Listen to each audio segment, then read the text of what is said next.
The Biden administration announced plans today to overhaul the network that's run the nation's organ transplant system for nearly 4 decades. The United Network for Organ Sharing, known as UNOS, has faced criticism for inadequately managing the process.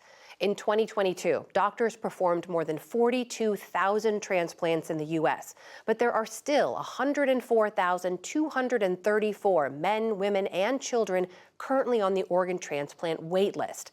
And every 10 minutes, another person is added to that list. 17 people die every day waiting for an organ transplant. The proposal would open up a competitive bidding process for other organizations to possibly take over the network with the goal of shortening wait times and saving lives.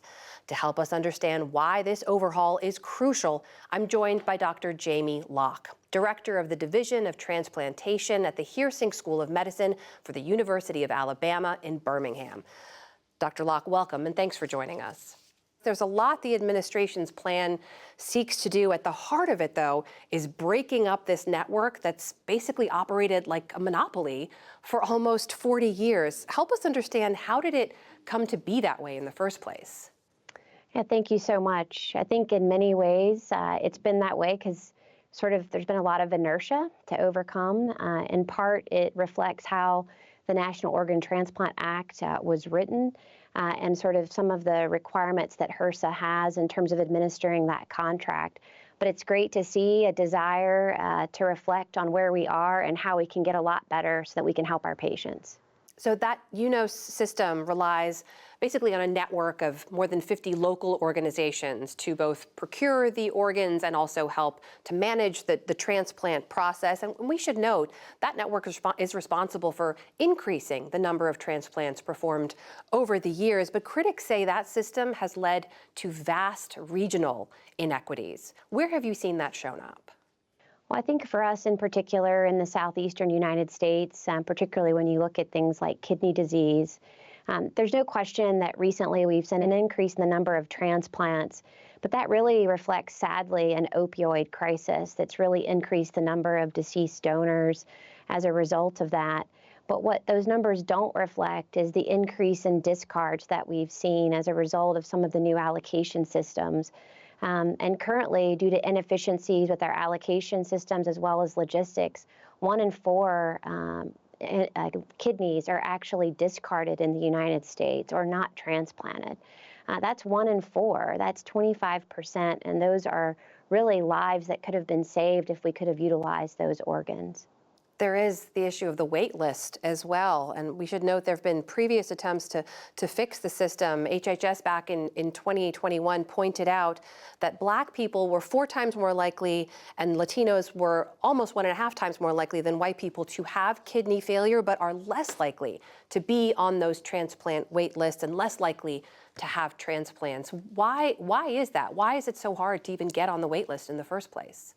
It's a great question. Well, quite frankly, simply put, you have to have resources to be able to complete your evaluation and your workup to make it to the waiting list. So if you look, there are about 700,000 Americans that have kidney failure. Fewer than 100,000 are currently waitlisted for transplant. So we know not all patients who would benefit from transplant ever make it to the waiting list. And that certainly disproportionately impacts people who self-identify as African American or Black. And certainly social determinants of health drive a large proportion of this. So you see individuals who are from areas of high social vulnerability struggle to a much larger extent to make it to the waiting list and to achieve transplant. Dr. Locke, you're on the front lines of this every day. I have to ask, when you look at this plan, do you believe a competitive process, the proposal as they've put it forward, that this can help to fix the system? I think it certainly can, and it certainly can't hurt. You know, there's nothing worse than going to clinic and evaluating patients and knowing that even those patients who qualify for waitlisting, many of them are going to die before we ever have an opportunity to offer them a transplant. And we know that transplants are life-saving, life-giving. They are associated with a substantial survival benefit. And what is just so disheartening is to know that in many cases, organs are being discarded simply from logistical challenges, from not getting the organs where they need to go fast enough. You know, organs have a shelf life. They can only be out of the body for so long. They can only be on ice for so long before they're no longer good enough to transplant.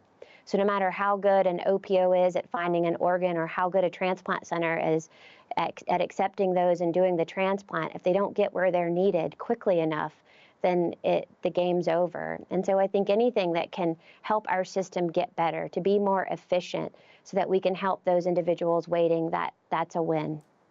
Meanwhile, as we mentioned, there are more than 100,000 people currently on that wait list.